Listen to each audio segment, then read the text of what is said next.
मैं धर्म प्रकाश मिश्र समस्त काव्य प्रेमियों का इस साहित्यिक काव्यात्मक अनुष्ठान में स्वागत करता हूँ, चंदन करता हूँ, वंदन करता हूँ और अभिनंदन करता हूँ।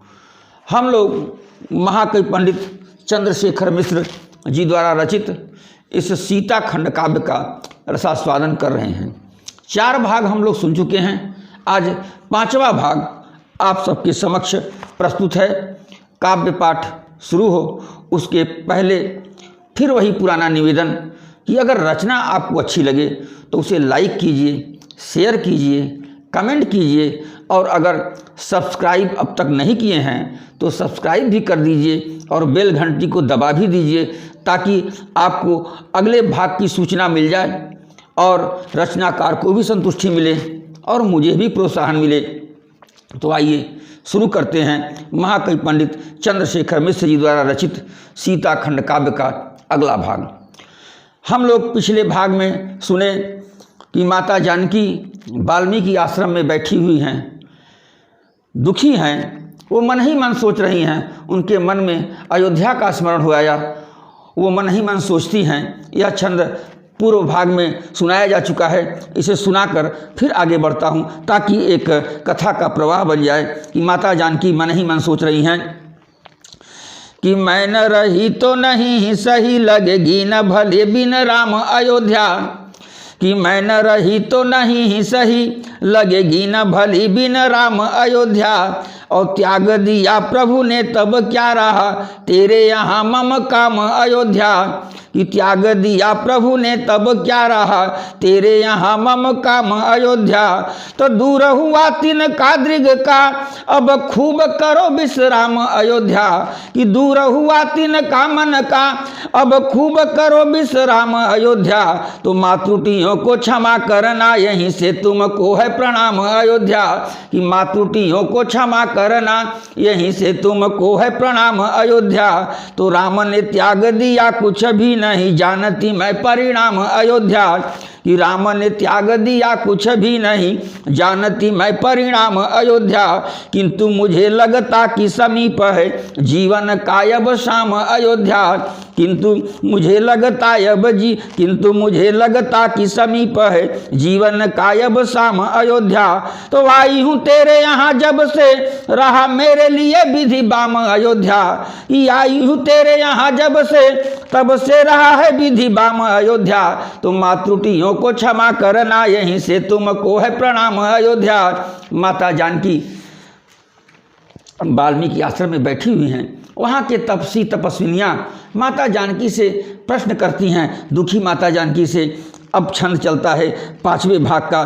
तपस्विनियाँ माता जानकी से कह रही हैं कि तपस्विनी बोली पगली हो राजरानी तुम, कि तपस्विनी बोली पगली हो राजरानी तुम, तेरे कहने से न जगत पति आएगा, कि तपस्विनी बोली पगली हो राजरानी तुम, तेरे कहने से न जगत पति आएगा, और फटा नहीं हिया कौशलेश ने न ध्यान दिया, सब कुछ किया दिया यश धुल जाएगा, तो सूल बन फूल जाएं राम भले भूल जाएं, सूल बन फूल जाएं राम भले भूल जाएं, किंतु इतिहास तो कभी न भूल पाएगा, कि सूल बन फूल जाएं राम भले भूल जाएं, किंतु इतिहास तो कभी न भूल पाएगा, तो अब तक कालिमा रही है शशि बीच, किंतु आज रवि वंश में कलंक लग जाएगा। तपस्विनियाँ कर रही हैं, अभी तक तो चांद में ही दाग था, माता जानकी वन में हैं, लगता है रवि वंश में ही दाग लग जाएगा, कि तपस्विनी भोली पगली तो राजरानी तुम, तेरे कहने से न जगत पति आएगा, और फटा नहीं हिया कौशलेश ने ही त्या ध्यान दिया, कि फटा नहीं हिया कौशलेश ने न ध्यान दिया, सब कुछ किया दिया यश धुल जाएगा, तो शूल बन फूल जाए राम भले भूल जाए, किंतु इतिहास तो कभी न भूल पाएगा, तो अब तक कालिमा रही है शशि बीच, किंतु आज रवि वंश में कलंक लग जाएगा। आगे कहती हैं कि फर फर नभ बीच फर रही निशंक, कि फर फर नभ बीच फर रही निशंक, प्रभु के सुयस की पताका फट जाएगी। कि फर फर नभ बीच फर रही निशंक, प्रभु के सुयस की पताका फट जाएगी। अवाग में तपाई निर्दोष सुबरन सिय, तेरी महिमान रवि वंश में समाएगी। तो रेख खींच कहती हूँ आंचल में बांध रख, बात मेरी घटना समान घट जाएगी। कि रेख खींच कहती हूँ आंचल में बांध रख, बात मेरी घटना समान घट जाएगी। तो राम के ही पुण्य से हरी भरी वसुंधरा है, राम के ही कारण जमीन फट जाएगी। और वही हुआ। अद्भुत छंद। आगे तपस्विनियाँ कहती हैं कि भूमि की नंदिनी भूमि का भार लिए रवि वंश के पार जड़ी हो। कि भूमि की नंदिनी भूमि का भार लिए रवि वंश के पार जड़ी हो। और श्रापित धर्म तुम्ही से सिया, तुम धर्म ध्वजा को संभाल खड़ी हो। कि श्रापित धर्म तुम्ही से सिया, तुम धर्म ध्वजा को संभाल खड़ी हो। तो राम की रामता चूक गई तुम, सिय की सियता धार अड़ी हो। राम की रामता चूक गई तुम, सिय की सियता धार अड़ी हो। तो वो बड़े बाप के बेटे बड़े नहीं, तू बड़े बाप की बेटी बड़ी हो। क्या बात है। तपस्विनियाँ कह रही हैं कि वे बड़े बाप के बेटे बड़े नहीं, तू बड़े बाप की बेटी बड़ी हो। अद्भुत। कि भूमि की नंदिनी भूमि का भार लिए रवि वंश के पार जड़ी हो। और श्रापित धर्म तुम्ही से सिया, तुम धर्म ध्वजा को संभाल खड़ी हो। तो राम की रामता चूक गई तुम, सिय की सियता धार अड़ी हो। तो वो बड़े बाप के बेटे बड़े नहीं, तू बड़े बाप की बेटी बड़ी हो। क्या बात है। आगे फिर कहती हैं तपस्विनियाँ कि क्या समझेगी भला दुनिया जब राम ही लोक की लीक मिटाए। अरे क्या समझेगी जब भला दुनिया जब राम ही लोक की लीक मिटाए। और राजस धर्म निभाए परंतु न रंचक दंपति धर्म निभाए। कि राजस धर्म निभाए परंतु न रंचक दंपति धर्म निभाए। तो साथ रहे सुख में दुख में, पति और पत्नी यह भेद बताए। साथ रहे सुख में दुख में, पति और पत्नी यह भेद बताए। और राम के संग गई बन तू, अब तू बन आई क्यों राम न आए। क्या सटीक और सार्थक तर्क है तपस्विनियों का, जिसका कोई जवाब नहीं है। अद्भुत छंद। कि क्या समझेगी भला दुनिया जब राम ही लोक की लीक मिटाए। कि क्या समझेगी भला दुनिया जब राम ही लोक की लीक मिटाए। और राजस धर्म निभाए परंतु न रंचक दंपति धर्म निभाए। तो साथ रहे सुख में दुख में, और साथ रहे सुख में दुख में, पति और पत्नी यह भेद बताए। कि साथ रहे सुख में दुख में, पति और पत्नी यह भेद बताए। और राम के संग गई बन तू, अब तू बन आई क्यों राम न आए। अद्भुत छंद। तपस्विनियाँ आगे कहती हैं कि निर्णय तो उस काल में ही हुआ, तूने कहा जब अग्नि बुझा जा। कि निर्णय तो उस काल में ही हुआ, तूने कहा जब अग्नि बुझा जा। और पारस का अपना गुण है, कभी लौह कहे नहीं स्वर्ण बना जा। तो राम दिखाई पड़ेंगे मुझे यदि, कि राम दिखाई पड़ेंगे मुझे यदि, तो कह दूंगी बजा कर बाजा। राम दिखाई पड़ेंगे मुझे यदि, तो कह दूंगी बजा कर बाजा। कि दंड विधा किसी और को सौंप दे, केवल आप बने रहे राजा। तो राम बने हुए हैं, कि राम तो राम बने हुए हैं, कि राम तो राम बने हुए हैं, उनमें त्रुटियां कोई पाता नहीं है। कि राम तो राम बने हुए हैं, उनमें त्रुटियां कोई पाता नहीं है। और पावन के संग ऐसे अपावन, निर्णय का कोई नाता नहीं है। कि पावन के संग ऐसे अपावन का निर्णय कोई नाता नहीं है। तो निर्णय कोई तो लौह को पारस स्वर्ण करे, कि लौह को पारस स्वर्ण करे, न करे पर काठ बनाता नहीं है। लौह को पारस स्वर्ण करे, न करे पर पाठ बनाता नहीं है। और वैसे ही राम का दंड सिया जी मुझे किसी भांति सुहाता नहीं है। तपस्विनियाँ कहती हैं कि प्रभु राम का यह न्याय हमें उचित नहीं लगता कि राम तो राम बने हुए हैं, उनमें त्रुटियां कोई पाता नहीं है, और पावन के संग ऐसे अपावन निर्णय का कोई नाता नहीं है।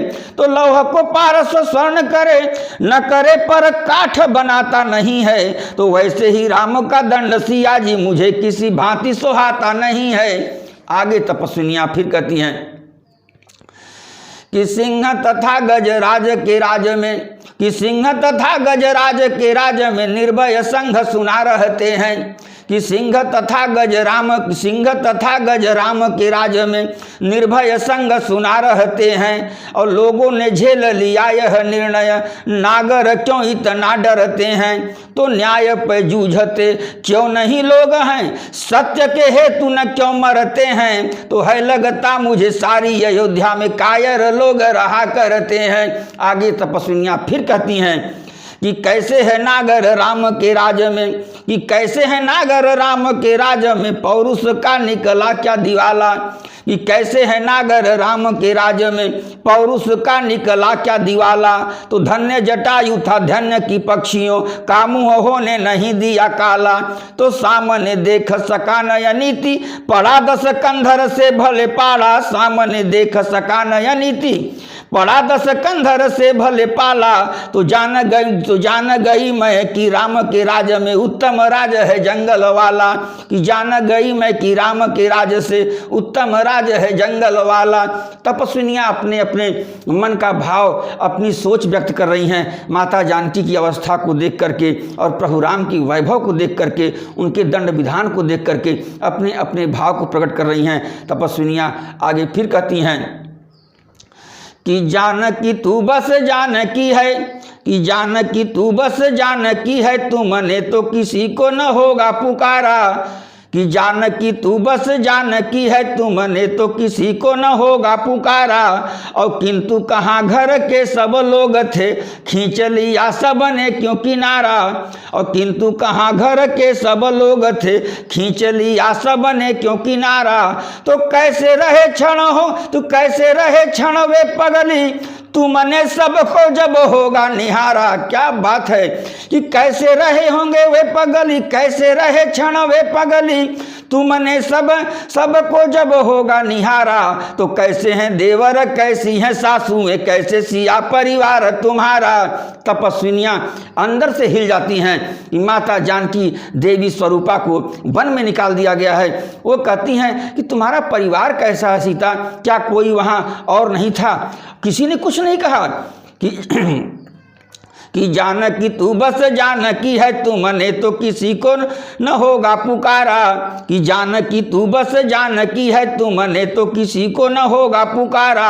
और किंतु कहाँ घर के सब लोग थे, खींच लिया सबने क्यों किनारा।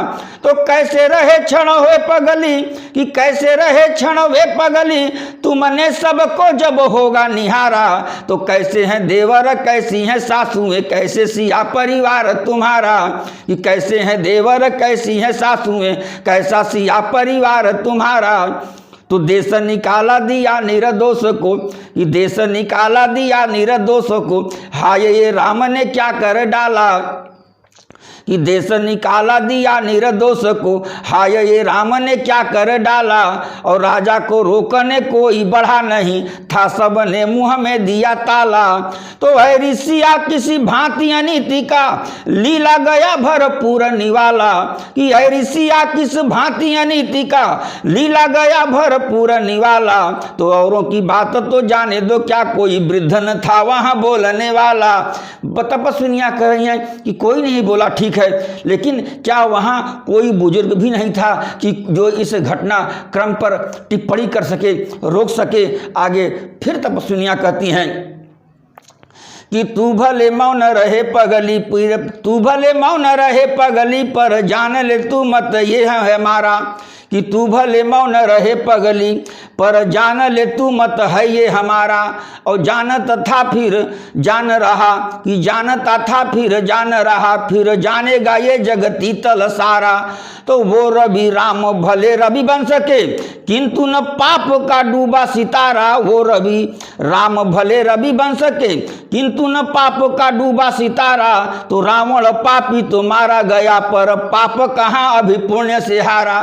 क्या मनोदशा है वनवासिनियों की, वाल्मीकि आश्रम में रहने वालियों की, कि वो कह रही हैं कि रावण तो मर गया, कहाँ पाप मरा, अनीति तो हो ही रही है, निर्दोष को वन में भेज दिया गया। कि तू भले मौन रहे पगली पर जान ले तू मत ये, तू भले मौन रहे पगली पर जान ले तू मत ये है हमारा। और जानत था फिर जान रहा कि जानता था फिर जान रहा, फिर जानेगा ये जगती तल सारा।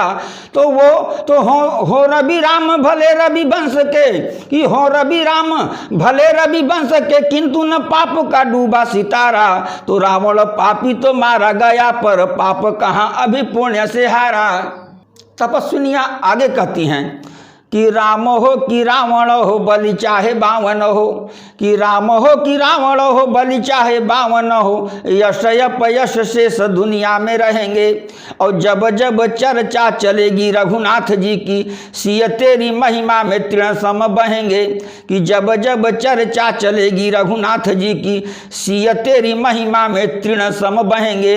तो आगे आगे राम सदा पीछे पीछे सिय चली, किंतु अब सिय आगे राम पीछे रहेंगे। आगे आगे राम सदा पीछे पीछे सिय चली, किंतु अब सिय आगे राम पीछे रहेंगे। तो राम सीता कोई न कहेगा, लोग सीताराम सीताराम सीताराम कहेंगे। क्या बात है। और आज हम लोग सीताराम ही कहते हैं, कोई भी पाठ जब करते हैं राम सीता नहीं कहा जाता, राधे श्याम राधे नहीं कहा जाता, राधे श्याम ही कहा जाता है। अद्भुत छंद।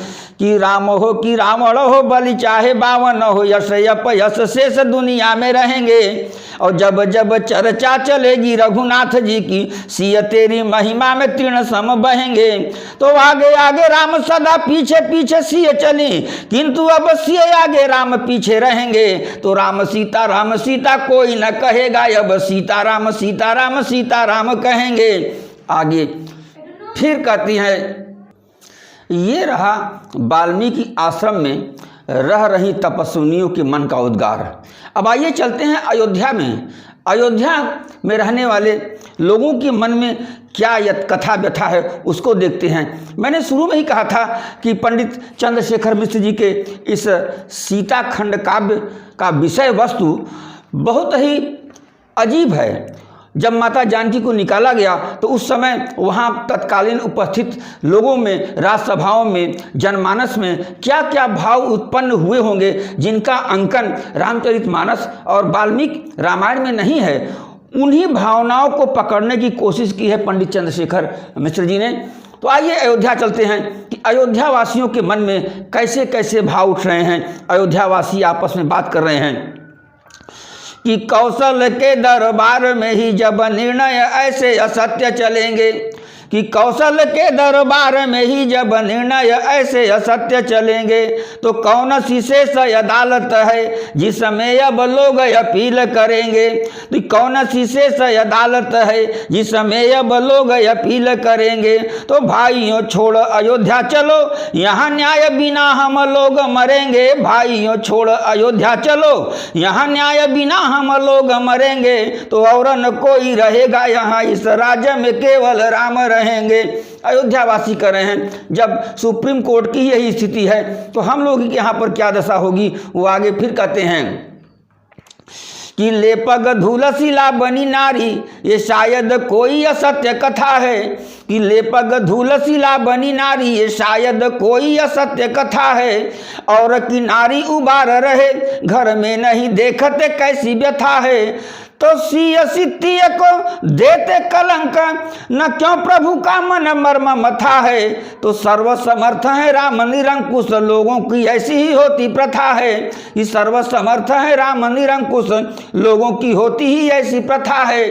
फिर आगे कहते हैं कि ऐसी निकाली गई घर से महारानी हमारी जो दूध की माखी, कि ऐसी निकाली गई, अयोध्यावासी कर रहे हैं, कि ऐसी निकाली गई घर से महारानी हमारी जो दूध की माखी, तो कौन सुने जनमानस का मत व्यर्थ गई जब यज्ञ की साखी, कि कौन सुने जनमानस का मत व्यर्थ गई जब यज्ञ की साखी, तो आओ चलो हनुमान के सामने ही जन बाणिए जाएगी भाखी, आओ चलो हनुमान के सामने ही जन बाणिए जाएगी भाखी, कि लंका जलाए सिया के लिए तो सिया के लिए कर योध को राखी। वहाँ की जनता आपस में बात कर रही है। पहले तो कह दी कि और कोई रहेगा यहाँ इस राज्य में, केवल राम रहेंगे।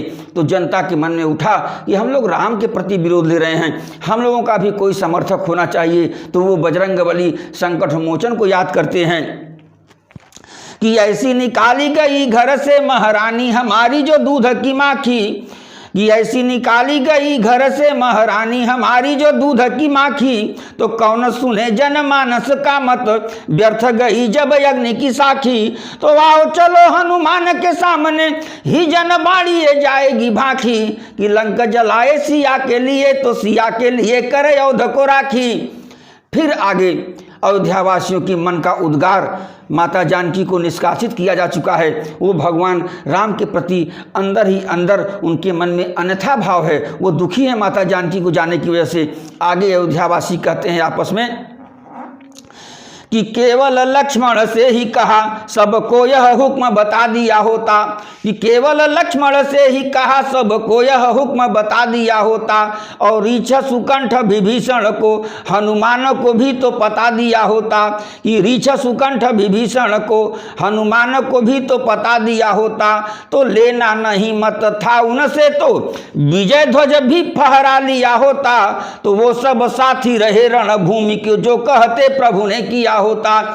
अयोध्यावासी आपस में कह रहे हैं कि इतना कठोर निर्णय लेने के पूर्व वो हर निर्णय जो है कि अपने मंत्रियों से, सभासदों से, रीछ से, विभीषण से, हनुमान से सबको बताते थे भगवान प्रभु राम, लेकिन माता जानकी के निष्कासन की सूचना केवल लक्ष्मण को ही क्यों दी, उन लोगों से राय क्यों नहीं लिया गया कि केवल लक्ष्मण से ही कहा सबको यह हुक्म बता दिया होता, कि केवल लक्ष्मण से ही कहा सबको यह हुक्म बता दिया होता, और रीछ सुकंठ विभीषण को हनुमान को भी तो पता दिया होता, तो लेना नहीं मत था उनसे विजय ध्वज भी फहरा लिया होता, तो वे सब साथी रहे रणभूमि के जो कहते प्रभु ने किया होता। वो सब जो कहते, जब जो निष्कर्ष निकलता प्रभु राम वो निर्णय लेते, तो निर्णय कुछ और होता। बिना किसी को बताए लक्ष्मण से कह दिए कि माता जानकी को वन में छोड़ाओ।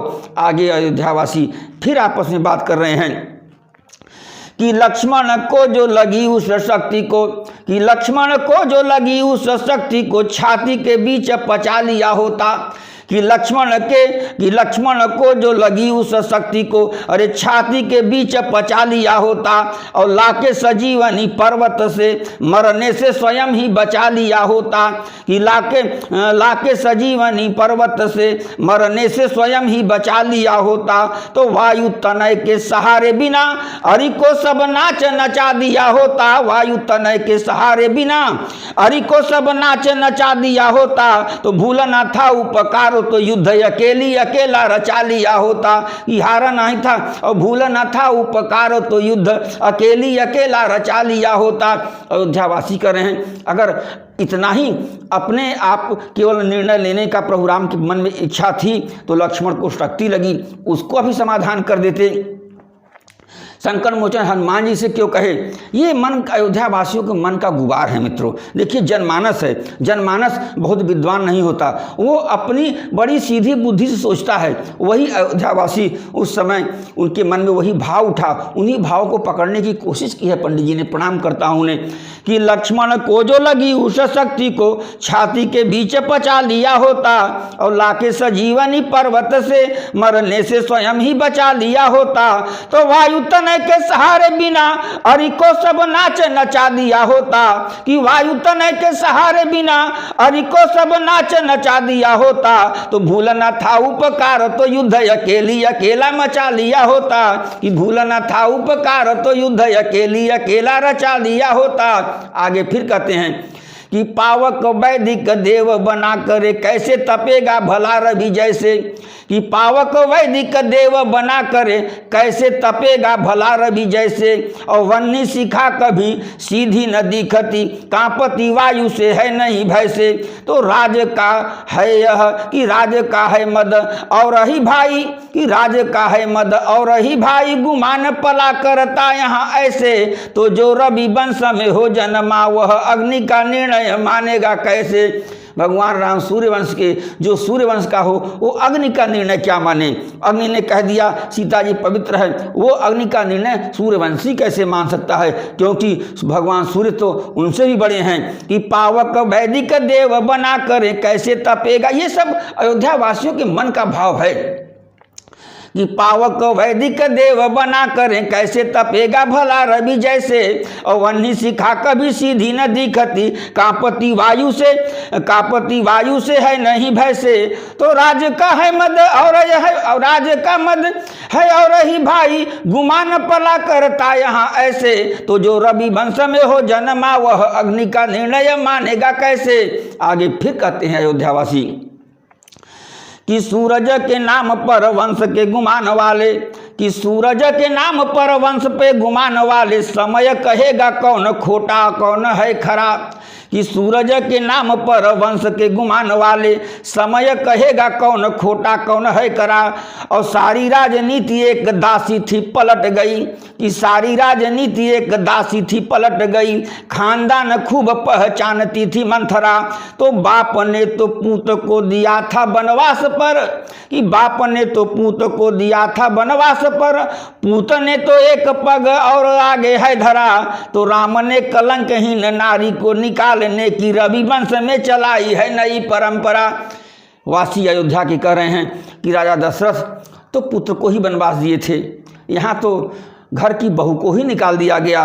दुखी हैं अयोध्यावासी। आगे कह रहे हैं कि राम लड़े नहीं रावण के संग, कि राम लड़े नहीं रावण के संग सिय वियोग विलाप लड़ा था, कि राम लड़े नहीं रावण के संग सिय वियोग विलाप लड़ा था, और राघव के संग थे वरदान दशानन लेकर श्राप लड़ा था, कि राघव के संग थे वरदान दशानन लेकर श्राप लड़ा था, तो है प्रभु किंतु कि राम का बाण अमोघ तथा दृढ़ चाप लड़ा था, और सत्य उजागर हो न सका कि पतिव्रता का सुप्रताप लड़ा था। अयोध्यावासी कह रहे हैं कि जो युद्ध हुआ था राम रावण में, वो राम नहीं माता जानकी के पतिव्रता का जो सुप्रताप था वह लड़ रहा था। कि राम लड़े नहीं रावण के संग सिय वियोग विलाप लड़ा था, कि राम लड़े नहीं रावण के संग सिय वियोग विलाप लड़ा था, और राघव के संग थे वरदान दशानन लेकर श्राप लड़ा था, कि राघव के संग थे वरदान दशानन लेकर श्राप लड़ा था, तो है भ्रम किंतु कि राम का बाण अमोघ तथा दृढ़ चाप लड़ा था, सत्य उजागर हो न सका कि पतिव्रता का सुप्रताप लड़ा था।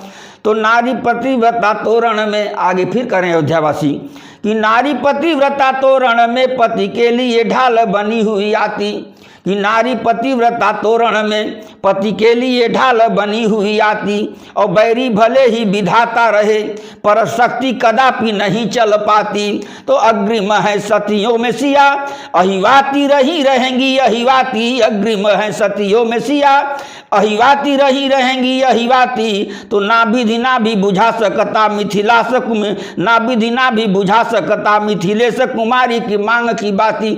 क्या शुभकामना है राम के प्रति भगवान अयोध्या वासियों का अद्भुत पावन पंक्ति। भगवान राम के प्रति मन में नाराजगी है, लेकिन फिर भी शुभकामना अयोध्या वासियों के मन में राम के ही प्रति जाती है कि ना विधिना भी बुझा सकता मिथिलेश कुमारी के मान की बाती। अद्भुत, क्या पावन छंद है, क्या पावन सोच उस समय अयोध्या वासियों का था कि नारी पतिव्रता तोरण में, कि नारी पतिव्रता तोरण में पति के लिए ढाल बनी हुई आती, कि नारी पतिव्रता तोरण में पति के लिए ढाल बनी हुई आती। और बैरी भले हो विधाता रहे, पर शक्ति कदापि नहीं चल पाती। तो अग्रिम है सतियों में सिया, अहिवाती रही रहेंगी अहिवाती। तो ना विधि ना भी बुझा सकता मिथिलेश कुमारी के मांग की बाती। क्या बात है। प्रणाम करता हूँ पंडित जी को, बारंबार प्रणाम करता हूँ मित्रों। और इस भाग को मैं यहीं विराम करता हूं और अगला भाग आपके समक्ष शीघ्र ही प्रस्तुत होगा। और तब तक के लिए आप सबको प्रणाम। निवेदन फिर वही कि मजदूर जब पसीना बहाता है तो उस पसीने का पारिश्रमिक मांगता है। आप लोगों से पुनः निवेदन करता हूं, अगर आपको रचना अच्छी लगी हो तो सबसे पहले लाइक कीजिए और कमेंट कीजिए। कमेंट से बल मिलता है, प्रोत्साहन मिलता है, रचनाकार को संतुष्टि मिलती है। और शेयर कीजिए। और बंधु जो अब तक सब्सक्राइब नहीं किए हैं उनसे निवेदन करता हूं कि वो सब्सक्राइब भी कर दें। और शीघ्र ही मैं हनुमान खंड काव्य भी आप लोगों के समक्ष लेकर आऊँगा। तब तक के लिए सादर प्रणाम, बहुत बहुत आभार, बहुत बहुत धन्यवाद।